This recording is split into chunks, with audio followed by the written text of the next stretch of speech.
Cuando el secretario de Estado de la Nación, pues, como el día, supuesto 200.000 millones de dólares, nos enteramos de la familia desembarcaron el de la presidenta de la Nación y justamente hubo persecución periodística y se cambian la afiliación para registrarse en una de la Recoleta. Cuando tuvimos hasta hace un par de semanas, hasta el embargo que se le efectuó a Lázaro Báez, fue el mayor terrateniente de la Argentina, Lázaro Báez. Cuando nos enteramos que Jorge Mansur, hoy gobernador de Tucumán, ex ministro de Salud, según las declaraciones juradas por parte de los funcionarios, era el segundo más rico del gabinete de Cristina Fernández de Kirchner, no hay más que hacer un leve ejercicio ciudadano, un leve ejercicio de memoria. Arturo Illia no tenía casa propia. Arturo Illia no se le conoció ninguna denuncia contra sus funcionarios de la gestión como presidente de la Nación. En esta búsqueda de coincidencias y contrastes del pasado y del presente, en este ciclo que titulamos Mañana, Tarde y Noche, desde febrero de 1984, nuestro ejercicio periodístico desde siempre es esta búsqueda de coincidencias y contrastes del pasado y del presente. Cuando aquel febrero de 1984 comenzamos en la entonces estatal LR3 Radio Belgrano de Buenos Aires, AM 950, iniciamos una serie de investigaciones periodísticas con respecto a los golpes de Estado en la Argentina y después lo ampliamos a Iberoamérica. Cuando decimos Iberoamérica me refiero a Brasil. Y eso también me llevó a hacer un relevamiento periodístico de varios de los funcionarios que integraron el gabinete de Arturo Illia. Por supuesto, historiadores, sociólogos, para intentar desentrañar el gobierno de Arturo Illia comparado con los gobiernos que lo sucedieron. Estoy hablando de 1984. Si ahora esa misma investigación la desarrollamos, la figura de Arturo Illia se agigantó. ¿Por qué? Porque uno emite juicios por comparación. Cuando hacemos un leve enunciado de esto de frente al mayor terrateniente provocado por el presidente Néstor Carlos Kirchner de un empleado del banco en Santa Cruz, y que llegó a ser el mayor terrateniente de la Argentina, es evidente que la familia Kirchner quiso reemplazar a los terratenientes. Ese era su odio.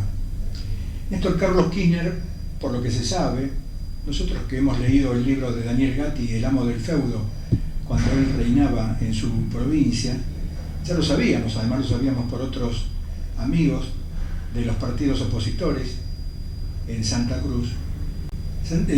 Néstor Kirchner buscaba el enfrentamiento en la designación de los funcionarios. También lo hizo Carlos Menem, cuando la Secretaría de Energía lo designa al señor que abandonó 6 millones de votos, uno de los que abandonaron millones de votos, Bordón, lo designa a un señor que había sido denunciado por tener una bolsa del mueble en Córdoba, Julio Chiche Arauz, como su secretario. Es decir, dos líneas diferentes en la conducción de la misma Secretaría de Estado. Eso es lo que llevó a cabo también Néstor Kirchner, porque al personal que él designaba desde su época de total confianza en la Intendencia de Río Gallegos, cuando José López era funcionario del Instituto de la Vivienda, al ser designado como segundo de Julio Devido, el ministro de Planificación no se llevaba muy bien con José López. Es más, se hablan de cajas distintas y se hablaban de enfrentamientos entre ellos. Eso, con la neutralización de un discurso único, precisamente para que monopolicen ese discurso único todos los designados por el gobierno del matrimonio presidencial, eso no existió en la época de Arturo Illia presidente. No tuvo un presupuesto como nunca antes en los medios de difusión, como tuvo el matrimonio presidencial.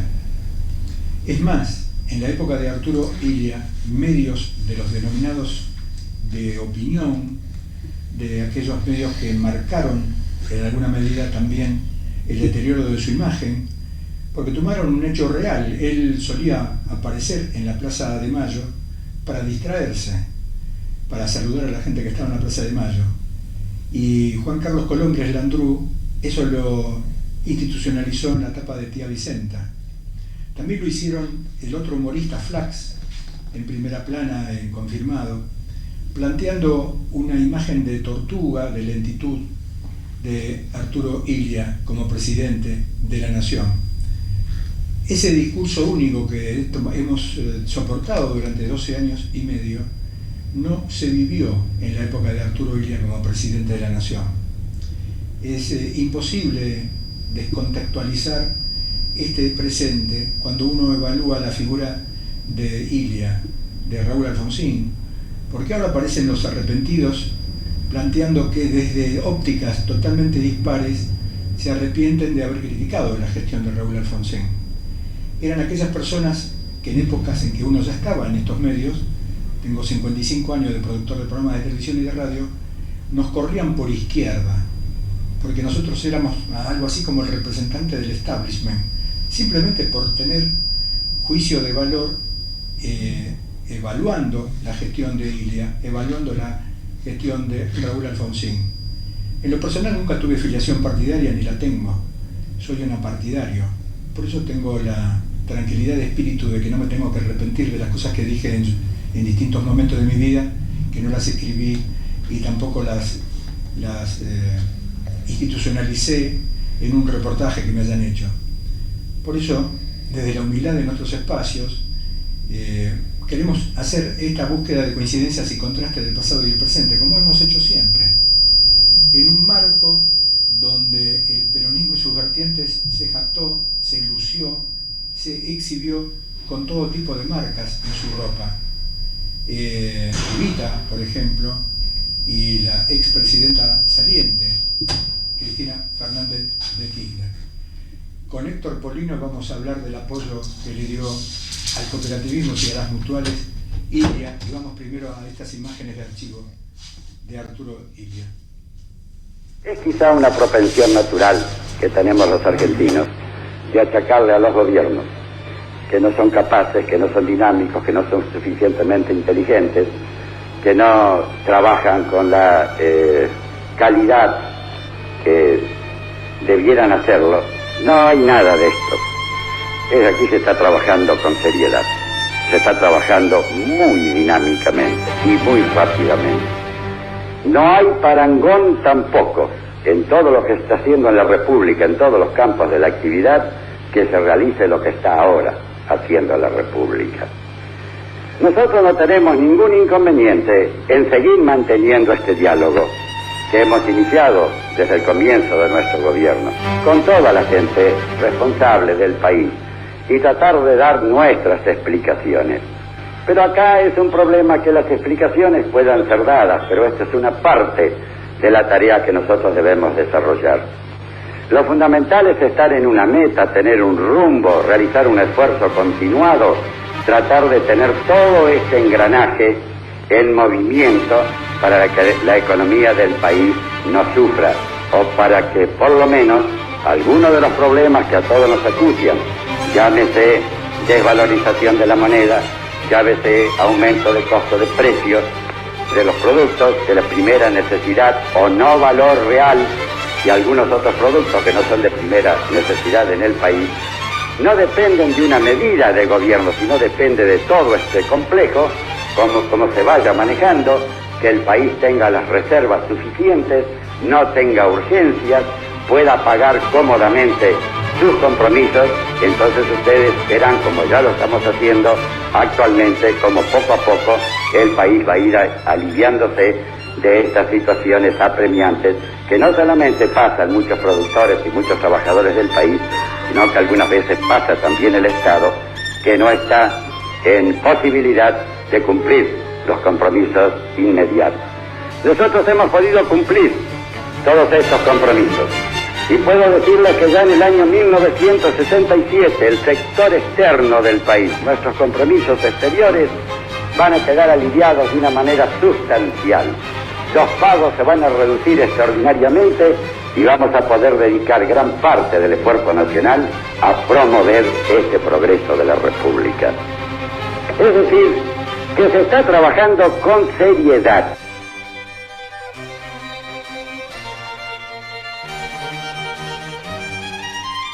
Intentando hacer una comunicación telefónica, pero esto es vivo y en directo. Esto es www.ucrweb.com.ar. ¿Esta foto qué es? Porque esto también es radio, aparte de televisión. Héctor Polino, describilo. Esta es un almuerzo que tuvo el doctor Arturo Illia en la casa del doctor Alfredo Palacio, en la calle Charcas, al 4500, donde actualmente sigue funcionando la Fundación Alfredo L. Palacio. Este fue un almuerzo histórico. Pero claro, a nuestros días, fecha aproximada, ¿te acordás o lo sabés? Y esta habrá sido, Arturo Illia era presidente de la República, de modo que habrá sido por el año 1962, 1963, por supuesto, antes de la caída. Como presidente de la República fue a visitar al doctor Palacios a su domicilio. Vamos a ponerlo acá si nos acompaña toda la hora, o lo que queda de la hora. Héctor Polino, para los que te queremos y te conocemos desde hace décadas, ¿qué hizo Arturo Illia en favor de las mutuales y de las cooperativas? Y después desembocamos en tu tarea con Raúl Alfonsín.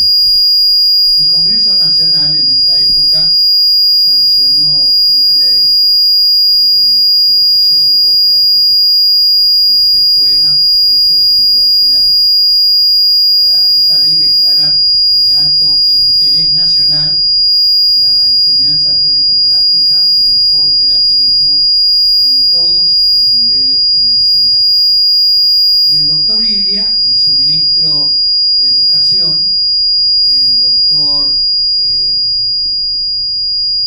Ministro de Educación, Alconar Aramburu, promulgaron la ley. Pero lamentablemente no tuvieron tiempo para dictar el decreto reglamentario de la ley y ponerlo en funcionamiento.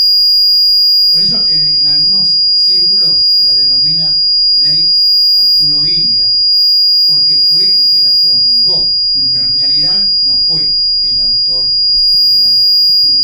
Cuando yo fui secretario de Estado de Acción Cooperativa de la Nación, con el gobierno del doctor Raúl Alfonsín, también era ministro de Educación el doctor Alconar Aramburu.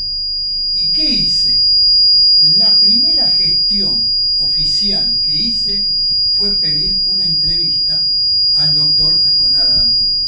Y le dije, mire, doctor, el Congreso Nacional, creo que fue año 1962 o 1963, antes del derrocamiento, aprobó la ley que declara de alto interés nacional la enseñanza teórico-práctica del cooperativismo en todos los niveles de la enseñanza. Hace falta dictar el decreto reglamentario de esta ley para ponerla en funcionamiento. Usted fue el que firmó el decreto promulgando la ley. Como no, me dijo, estoy totalmente de acuerdo, y lo primero que creo que hizo después de esa entrevista fue designar a una comisión y el gobierno del doctor Alfonsín dictó el decreto reglamentario de la ley. Inmediatamente la pusimos después de ese decreto en funcionamiento, dando cursos en escuelas, en colegios, en universidades. Recuerdo que el gobernador de la provincia de Buenos Aires, el doctor Armendáriz, puso en funcionamiento un plan que se denomina de educación cooperativa a distancia. Porque para enseñar cooperativismo en las escuelas y colegios, primero hay que formar a los docentes para que estos puedan transmitir adecuadamente esos conocimientos a los alumnos. Entonces el doctor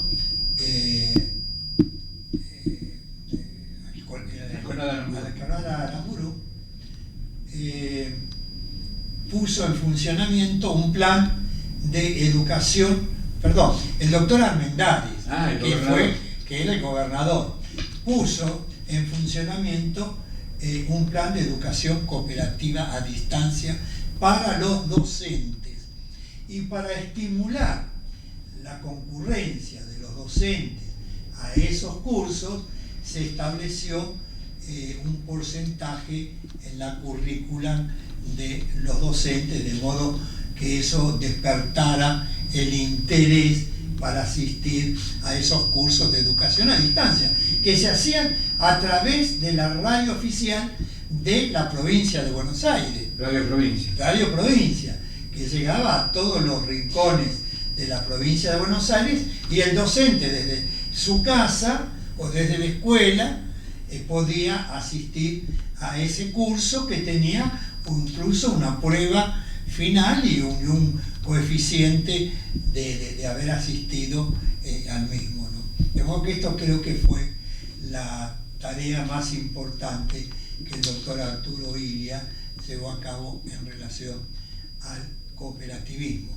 Y con respecto al doctor Carlos Humberto Perete, que fue vicepresidente de la República, conjuntamente con el doctor Arturo Illia, cuando Perete era embajador argentina en Montevideo, yo lo interesé.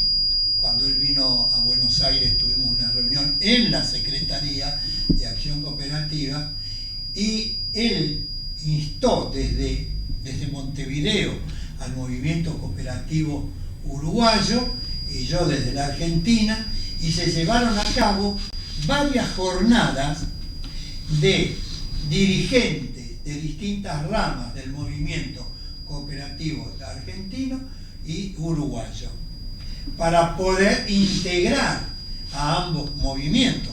Por ejemplo, había algunas ramas del movimiento cooperativo argentino que tenían poco desarrollo en el Uruguay, y había algunas ramas del movimiento cooperativo uruguayo que tenían un gran desarrollo en Uruguay, pero que no era tan importante en la Argentina. De modo tal que comenzaron a llevarse a cabo acciones en común de los dos movimientos cooperativos, y yo tengo un libro que publicamos sobre las resoluciones de ambos movimientos de esas jornadas rioplatenses. Y después, con el doctor Perete, dijimos, vamos a incorporar a Brasil también a esta propuesta, a este programa. Y tomamos contacto con el director de cooperativismo de la República de Brasil, y se hicieron los primeros contactos para llevar a cabo la jornada de los tres países, pero vino luego el golpe de Estado en la República Argentina e interrumpió esa tarea de integración. Antes que el proceso de integración del Mercosur, nosotros promovimos el proceso de integración de los pueblos hermanos de América Latina a través del cooperativismo. ¿Y ese libro se titula cómo? Yo creo que se titula, qué lástima no lo traje, creo que se titula Segunda Jornada, creo que se debe titular Segunda Jornada Argentinas Comunales Rioplatense, algo así. Digo, en un país que se hace un ejercicio de la falta de memoria, viene bien que recuerdes precisamente este antecedente anterior al Mercosur, ¿no? Anterior, efectivamente. Y recuerdo que en la Argentina había la rama del movimiento cooperativo de vivienda, era muy importante en ese momento. Los uruguayos prácticamente no lo tenían incorporado, y bueno, esto despertó el interés de los uruguayos para promover en su país el movimiento cooperativo dedicado a la construcción de viviendas de carácter social, ¿no? Héctor Polino, 225 años del radicalismo en estas horas. 125. Y los 120 del socialismo. Exactamente. ¿Qué te sintetiza en este encuentro acá, en este espacio? Bueno, que son... Y acá simboliza la foto que trajiste de Ilia como presidente de la Nación, encontrándose en la casa de Alfredo Palacio. Y almorzando. Y como verás, con vaso de agua. Sí, es cierto. Brilla por su ausencia la bebida alcohólica. Bueno, son dos partidos históricos, tanto la Unión Cívica Radical como el Partido Socialista, que han tenido perdurabilidad en el tiempo, porque no es común tener partidos más que centenarios, sobre todo en un país donde hubieron partidos políticos que tuvieron un periodo de existencia y después con el tiempo desaparecieron. Ahora, haber podido perdurar en un país que tuvo periodos de gobierno democrático, pero periodos de gobiernos dictatoriales, autoritarios, militares, gobiernos que disolvieron los partidos políticos. Los jóvenes tienen que saber que en nuestro país hubo un periodo de nuestra vida institucional que los partidos políticos estuvieron disueltos. Sus bienes fueron confiscados por el gobierno de turno, que fue el gobierno precisamente que derrocó al gobierno constitucional encabezado por Arturo Illia, el gobierno del general Onganía, que se apoderaron de los bienes que estaban en los locales partidarios. Cada local del Partido Socialista se caracterizaba, por ejemplo, por tener una biblioteca. Cuando se abría un local, antes de comprar el escritorio y la silla, se compraba la biblioteca o se armaba la biblioteca y se ponían los libros. Todo eso fue confiscado, fue una vergüenza. Ahora, que estos partidos hayan podido tener militantes, que a pesar de que el partido estaba disuelto, que no había ninguna posibilidad de cargos públicos, ni electivos ni designados a dedo, y que hayan podido mantener encendida la llama de los principios y de los ideales, indica que estos partidos políticos tienen una perdurabilidad indefinida en el tiempo, porque si pasaron las peores circunstancias, ¿cómo no van a continuar prestando servicios al país con aciertos y con errores? Porque en un periodo de vida tan prolongado, más de un siglo, cada partido tiene que hacer su autocrítica, y nosotros los socialistas también nos la hacemos, y hemos prestado un servicio valiosísimo al país, hemos sido los impulsores a través de Alfredo Palacio de la legislación protectora de los derechos de los trabajadores, de los obreros, de las mujeres, de los niños, etc. También hemos cometido errores a lo largo de 120 años, y lo mismo que la Unión Cívica Radical, pero son partidos de principio. Por eso es que mueren los hombres o las mujeres y los partidos siguen en pie. De modo que lo que le podemos transmitir hoy a la sociedad argentina es una obra de civilización política, una obra que tendió al mejoramiento de las condiciones materiales y culturales de vida de nuestros pueblos, de una política que trató de tender lazos de fraternidad con los pueblos hermanos de América Latina. El Partido Socialista, por ejemplo, siempre pensó que para resolver nuestros problemas, que son comunes al resto de los países de América Latina, que tenemos un enemigo común, tenemos La unión hace la fuerza. La unión nos permite instalarnos y avanzar en mejores condiciones que si actuamos separados y divididos.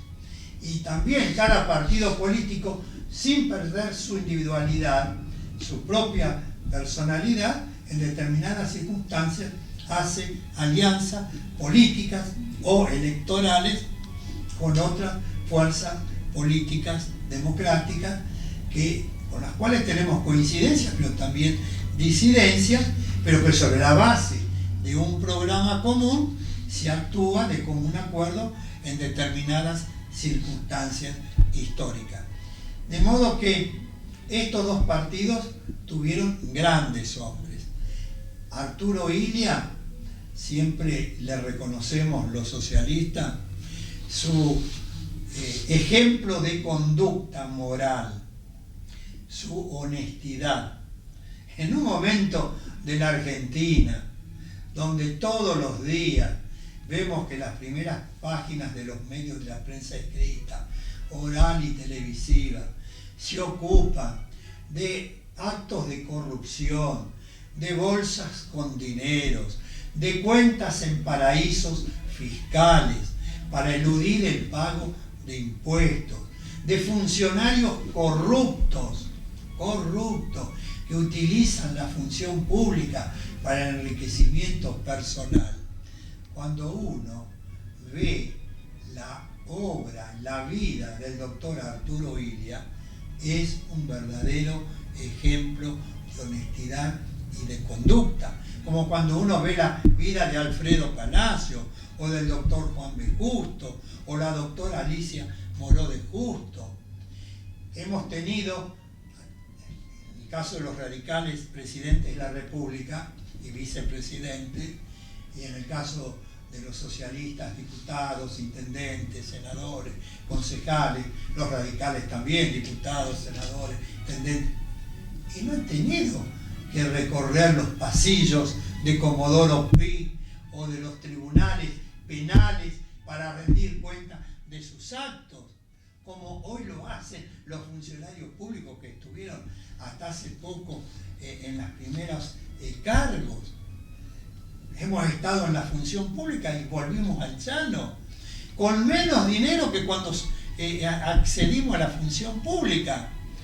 Porque, por ejemplo, en mi caso personal, y bueno, está muy mal que una... Sí, pero me parece lógico que lo plantee. Pero en mi caso personal, yo era abogado, tenía el estudio de abogado, en la zona de Mataderos que vos conocés. Somos del mismo barrio. Como había una norma que decía que no se podía ser secretario de Estado y ejercer, tener un estudio de abogado, ejercer la profesión de abogado, porque había incompatibilidad. Yo todos los juicios que tenía en trámite se los entregué a otro abogado. Cerré el estudio, pasó a ser vivienda, cerré el lugar fue a vivir un sobrino mío, y yo me dediqué a la función pública. Y cuando de un día para otro, el 7 de julio de 1989, el doctor Alfonsín dejó la función pública, yo que asumí con él, ese mismo día me fui a mi casa y tenía muy poco dinero ahorrado y no tenía trabajo. Una situación complicada cuando uno vuelve de la función pública al llano, cuando ya no cobra los sueldos mensualmente y cuando no tiene el medio de vida normal, porque después no se hace un estudio un día para otro después de 5 años y medio que no ejercí la profesión. Y esto lo han hecho muchos otros dirigentes también de distintos partidos políticos, porque esto no es solo del socialismo. Pero ahora cuando uno ve este escándalo, este bochorno de cuentas en Panamá, en paraísos fiscales, cuentas abiertas en bancos extranjeros, ¿cómo se le puede pedir a los del exterior que vengan a invertir a la Argentina, que tengan confianza en el país, si desde la más alta magistratura se saca el dinero propio al exterior? ¿Cómo se puede decir que vengan del exterior a la Argentina para que lo inviertan en actividades productivas, para generar mano de obra, para desarrollar al país, si cuando hay un funcionario, en este caso el presidente de la República, que repatria una parte de sus bienes y en lugar de ponerlo en la actividad industrial lo pone en bonos? ¿Cómo se puede pedir después que vengan del exterior a invertir en la actividad productiva en la República Argentina? Yo creo que hay que predicar con el ejemplo. Y Arturo Illia predicó con el ejemplo. Y Humberto Perete fue un hombre excepcional que vivió toda su vida en el Hotel Savoy. Yo estuve en la habitación, un día fui a ver la biblioteca que tenía en una habitación del Hotel Savoy. Hombres que vivieron de su trabajo, como el doctor Palacio, que en los primeros años de su trabajo profesional atendía gratis a los pobres, que vivió en una casa siendo inquilino, porque esa casa en la calle Charcas, que estamos mostrando acá con la foto. La calle Charcas, que hoy es funciona la Fundación Alfredo L. Palacio. El Palacio pagaba el alquiler, no era ni siquiera el propietario. Vamos a otra imagen de Arturo Illia de archivo y seguimos con Héctor Polino. Habla a continuación el excelentísimo señor presidente de la Nación, doctor Arturo Humberto Illia.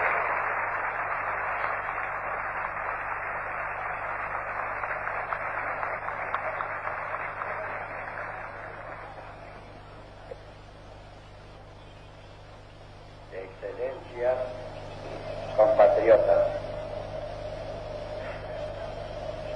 he hablado esta mañana en algunos de los actos realizados en Belvís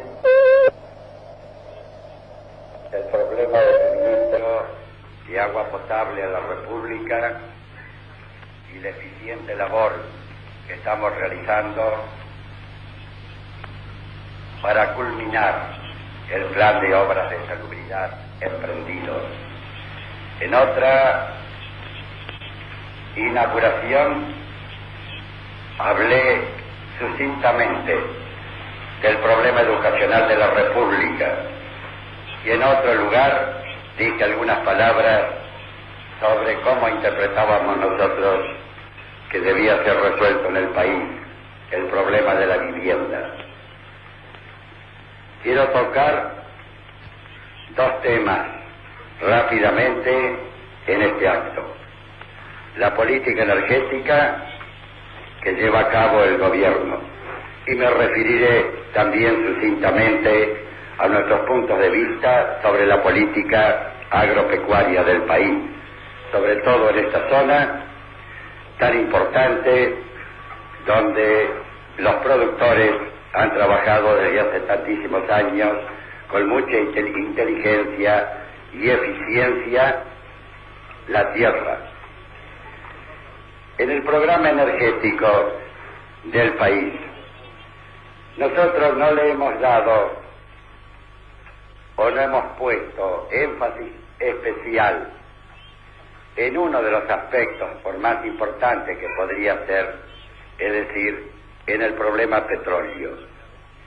Nosotros creemos que debíamos realizar una política orgánica y que si el petróleo era muy importante, también era importante tratar de realizar planes orgánicos con referencia al gas, a la electricidad y al carbón, es decir, a los 4 elementos fundamentales que constituyen e integran nuestro plan energético. Saben ustedes bien que en el problema carbón hemos casi duplicado la producción de carbón en estos últimos 2 años y medio, que en la parte gas Mañana, tarde y noche, un ciclo periodístico en la búsqueda de coincidencias y contrastes del pasado y del presente que comenzamos en febrero de 1984, cuando Daniel Divinsky fue designado por Raúl Alfonsín, como también Héctor Polino, en este caso Daniel Divinsky como interventor de LR3 Radio Belgrano Estatal, la M950. Estamos de lunes a viernes a la hora 15 por www.ucrweb.com.ar con la dirección general de Julio Fernández Cortés, Javier Lizarralde como director técnico y el aporte técnico de Felipe García. También estamos de lunes a viernes a la hora 8 por FM Roteco Radio de General Rodríguez, provincia de Buenos Aires, de lunes a viernes a la 1 del mediodía, de lunes a viernes a las 13 por www.radiosentidos.com.ar, de lunes a viernes a las 15 también por la M690K24 en radio. Héctor Polino fue el único secretario de Estado. Vos me vas a corregir diciendo que el que te siguió también lo fue, pero yo sí, por unos meses fue. Pero vos institucionalmente fuiste el único secretario de Estado de Acción Cooperativa de la historia, a partir de la gestión de Alfonsín. Sí, él creó la secretaría, porque hasta ese momento habían dos institutos, ¿no? El Instituto Nacional de Acción Mutual y el Instituto Nacional de Acción Cooperativa de la Nación. Y yo fui el primer secretario. Estuve durante todo el periodo del doctor Alfonsín.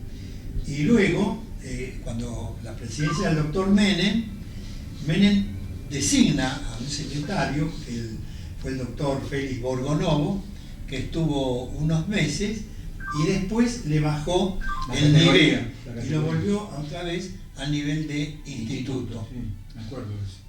Héctor Polino, cuando en estas horas, en estos últimos años, para ser más exactos, la palabra cooperativa y mutuales aparece también como fuente de denuncia de todo orden en cuanto a la fachada, no cumpliendo para nada las banderas del cooperativismo y del mutualismo. ¿Qué pasa por tu cabeza y cómo te sentís? Porque a esta altura del partido habría que dividir cooperativas y mutuales antes del kirchnerismo y post-kirchnerismo. Después del kirchnerismo y hasta el día de hoy siguieron funcionando las cooperativas auténticas, ¿no? Que tienen décadas de existencia ininterrumpida, y algunas auténticas que se formaron después. Pero durante el kirchnerismo se formaron cooperativas desde arriba, desde el gobierno. Y esas cooperativas que funcionaron alrededor de los municipios, sobre todo de la provincia de Buenos Aires. Y lamentablemente la gente que las integraba, gente muy humilde, muy modesta, que no tenían la menor idea de lo que era una entidad cooperativa, qué significaba, cómo funcionaba, y que muchas veces sirvió como forma de enriquecimiento de punteros de comité, porque recursos que desde el Estado iban a esas entidades, parte de esos recursos las entidades lo tenían que dar para el clientelismo político. Mirá, las cooperativas auténticas surgen de abajo hacia arriba. Las cooperativas que surgen de arriba hacia abajo tienen una perdurabilidad en el tiempo limitada, mientras dura ese funcionario o ese gobierno que desde arriba las continúa alimentando con dinero. Las cooperativas que han sobrevivido con muchísimas dificultades a lo largo de nuestra historia son aquellas auténticas que surgen de las entrañas mismas del pueblo.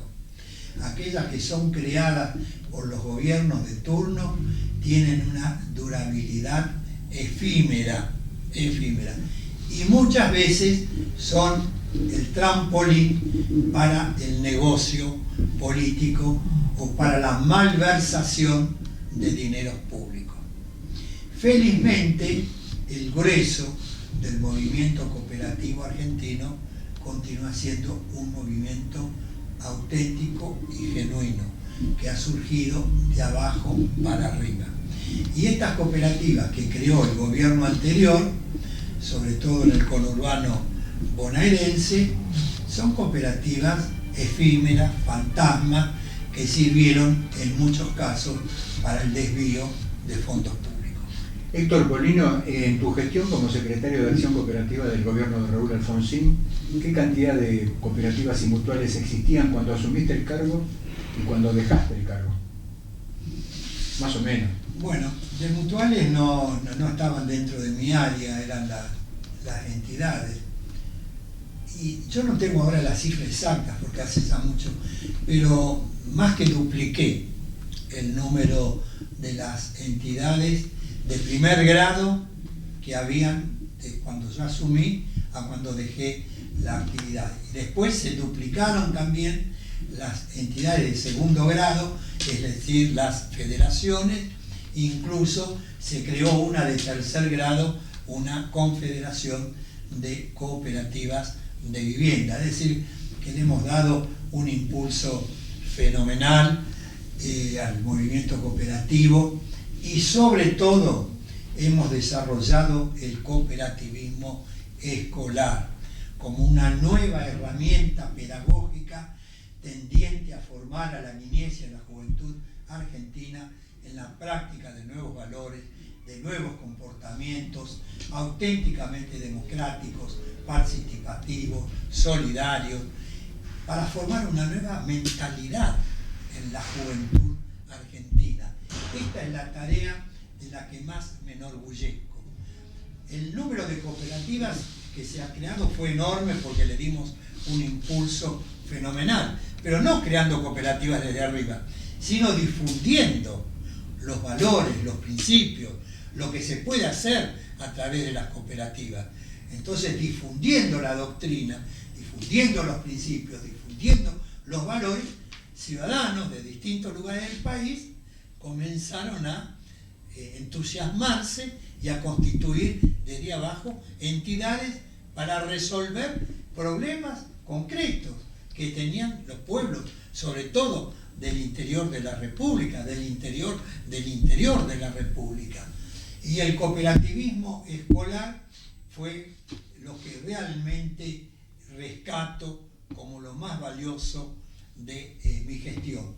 Tal es así que cuando ya estando en el llano, en el año 2006 o 2008, el Congreso Nacional dictó una nueva ley de educación con un conjunto de educadores, que estábamos todos por supuesto en el llano, hicimos gestiones ante el ministro de Educación de la Nación de entonces y ante las comisiones de educación, tanto de la Cámara de Diputados de la Nación como del Senado, para decirles que introdujeran en el texto de la ley un artículo vinculado al cooperativismo y al mutualismo escolar. Y es así como en la actual ley de educación está el denominado artículo 90, que declara obligatoria la enseñanza y la promoción del cooperativismo y mutualismo escolar en todas las escuelas del país. Lamentablemente, los gobiernos no promovieron desde arriba, como nosotros hicimos cuando estuvimos en la función pública desde 1983 hasta 1987, tratar de formar a los docentes para que estos luego interesen a los alumnos en la educación cooperativa y en el cooperativismo escolar. Quiero recordarte un pensamiento de un sacerdote católico, el sacerdote José María Arizmendiarreta, que él estaba en Madrid en la época del generalísimo Franco, del dictador Franco.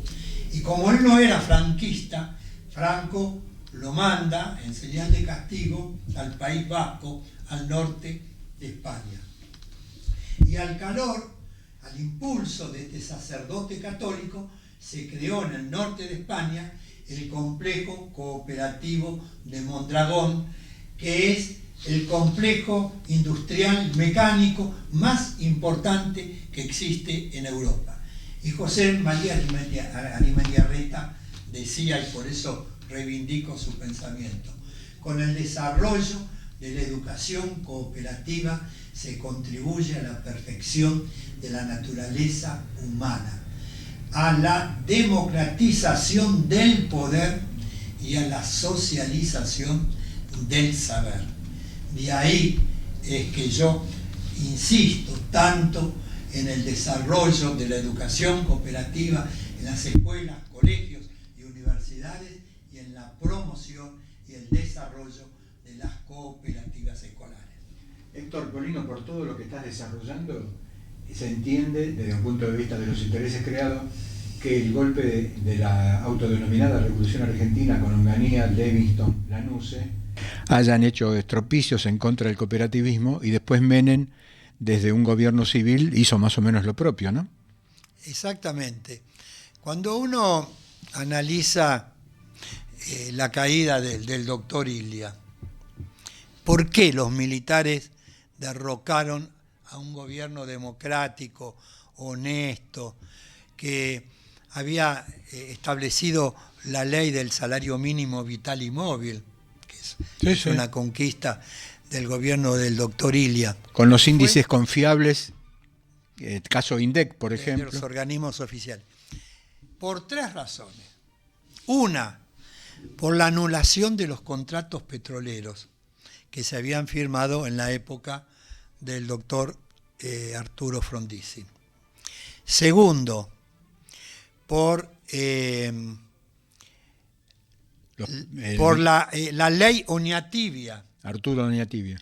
Por la ley de medicamentos, que se enfrentaba a los grandes laboratorios extranjeros. Y tercero, porque el país se negó a enviar tropas a Santo Domingo. Recuerdo que en ese momento el ministro de las Relaciones Exteriores era Miguel Ángel Zavala Ortiz. Creo que estas 3 posturas que hoy el radicalismo y todos los ciudadanos, los que no somos radicales, también reivindicamos como hechos positivos, altamente positivos, del gobierno del doctor Arturo Ilia, fueron los grandes intereses creados de adentro y de afuera movieron a las Fuerzas Armadas para dar el golpe de Estado, para sacarlas de sus funciones específicas y asaltar el poder para ponerlas al servicio del privilegio económico y de la injusticia social. Y el interés financiero, que también hizo de las suyas, y por eso la destrucción del sistema cooperativo. Exactamente, porque esa fue una de las primeras medidas del gobierno del general Onganía, que fue meter preso a los profesores universitarios, disolver las cajas de créditos cooperativas prácticamente, y te voy a explicar brevemente cómo lo hicieron, y poner preso a los dirigentes de la CGT. Es decir, atacaron al movimiento universitario, al movimiento obrero y al movimiento cooperativo. Con la famosa ley, ¿no?, que le exigía a las cajas de créditos capitales mínimos.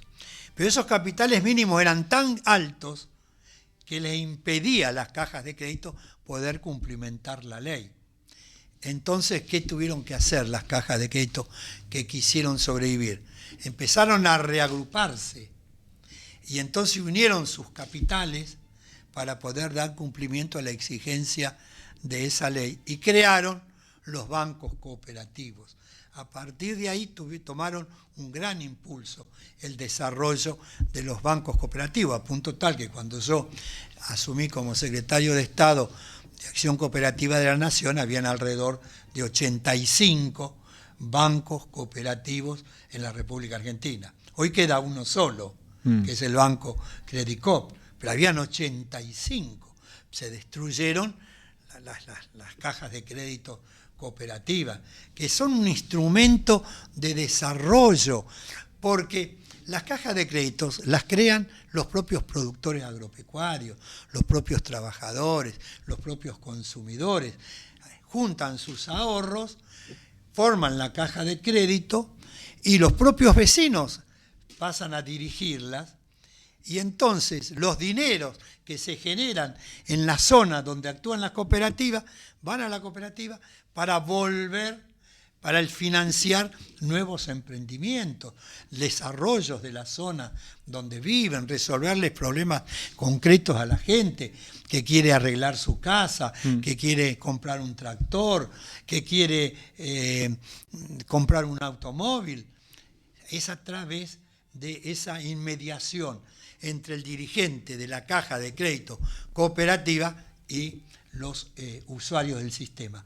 Cuando fui diputado nacional, con motivo de la crisis que vivió el país en el año 2002, el Congreso Nacional aprobó por unanimidad, casi por unanimidad, un proyecto de ley de mi autoría, que era del año 2000.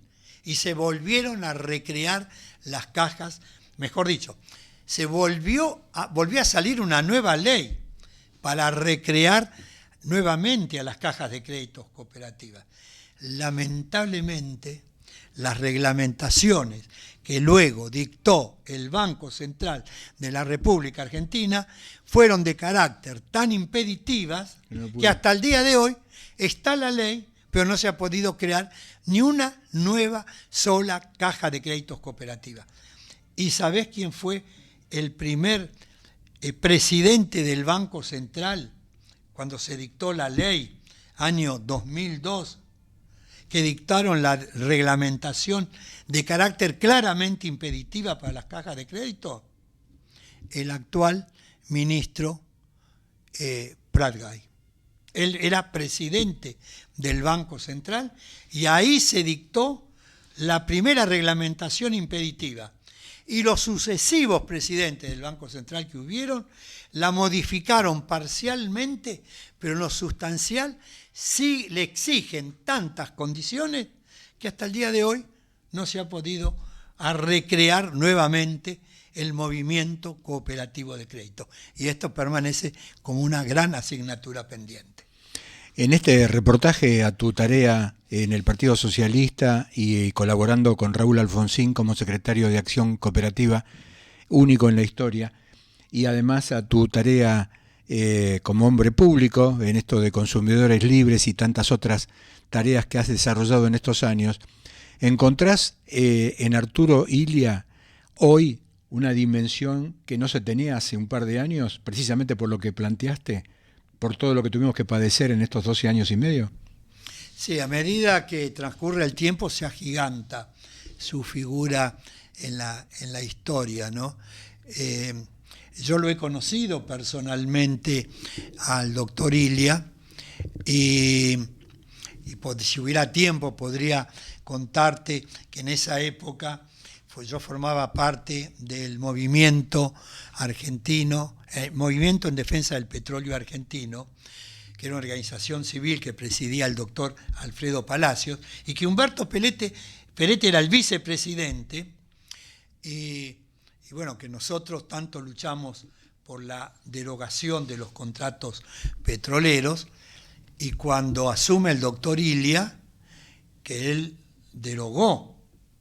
anuló los contratos petroleros, tuvimos una entrevista con él y con su ministro de Energía, que no recuerdo ahora el nombre, y que a raíz de eso hicimos un acto público en la puerta de YPF, ahí en Diagonal Norte, a las 4 de la tarde, cuando salía el personal que había finalizado sus labores, hicimos un acto público donde hablamos en defensa de la ley, del decreto del doctor Arturo Illia, anulando los contratos petroleros.